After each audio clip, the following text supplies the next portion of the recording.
පාතාල ක්‍රියාකරන ගැන ඔබතුමා අහන්න ඕනේ. අද උදෑසනත් පානදුර ප්‍රදේශයේ වෙනි තත්ත්වයක් වාර්තා වුණා. එතකොට මෙවර පළාත් පාලන මැතිවරණයට තරඟ කිරීමට නියමිතව හිටපු අපේක්ෂකෙක්ව ඝාතනයට ලක් වෙනවා. කවුද? මේ පළාත් පාලන මැතිවරණයට තරඟ කරන්න නාම යෝජනා වලින් ඩෑන් පියසාත්ව ඝාතනයට ලක් වෙනවා. මොකේද? ශ්‍රී ලංකා පොජ්ජන පෙරමුණෙන් නාම යෝජනා බාර දුන්නු Right. ඩෑන් ඔබතුමා දන්නේ නැද්ද?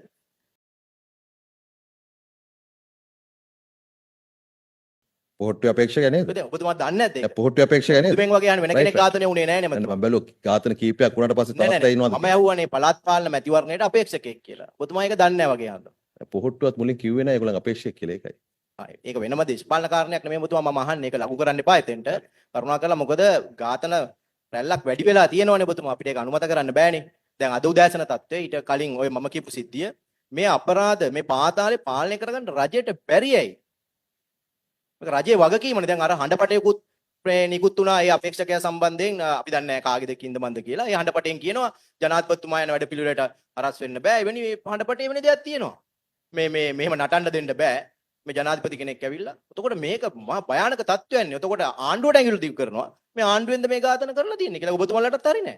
හඬපට නම් ඉතින් එතන කොච්චර තියෙනවද නේද? හරි. මේ ඔය පුද්ගලයා ගැන විමර්ශන කරමින් යනවා පොලිසිය වෙඩික්කරුවන් කියලා සැකකරුවන් කීප මම හිතන අතරම රැගෙන තියෙන්නේ. ඊයේ රාත්‍රියේ පානදුර බටහිර මාළමුල්ල ප්‍රදේශයේ සිදු වූ වෙඩිතැබීම සම්බන්ධයෙන් පොලිස් පරීක්ෂණ ක්‍රියාත්මක වෙමින් පවතිනවා. දැනට අත්තරම් ගැනීම සම්බන්ධයෙන් මට කියන්න බෑ. පොලිසිය ගැන නිල වශයෙන් ප්‍රකාශයක් සිදු කරાવી.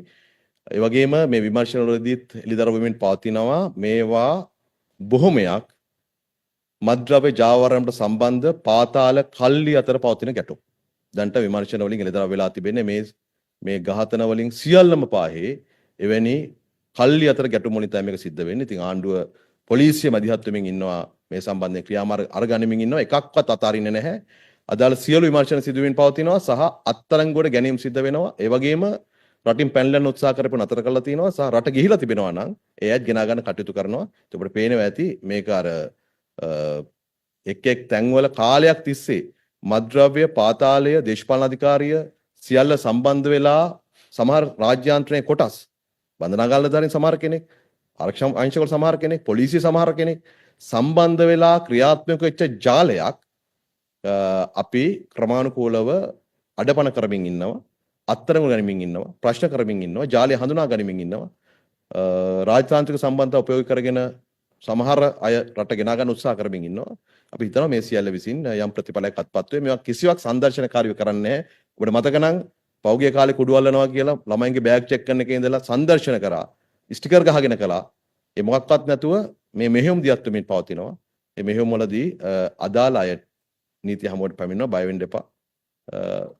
අපි අවසන් කරමු එනිසා මම කියන්න තියෙන්නේ මේ ඝාතන සිදුවීම් සම්බන්ධයෙන් ආණ්ඩුව තදින් ක්‍රියා කරනවා අපි කිසිම බුරුලක් ලබා දෙන්නේ නැහැ පොලිසිය අපරාධ පරීක්ෂා දෙපාර්තමේන්තුව බුද්ධ්‍යංශ සියල්ල සක්‍රිය වෙලා තියෙන්නේ අපි යොදන්න පුළුවන් උපරිම බලය යොදවලා මේ රැල්ල මේ තියෙන ඝාතන නතර කරන්න උත්සාහ කරනවා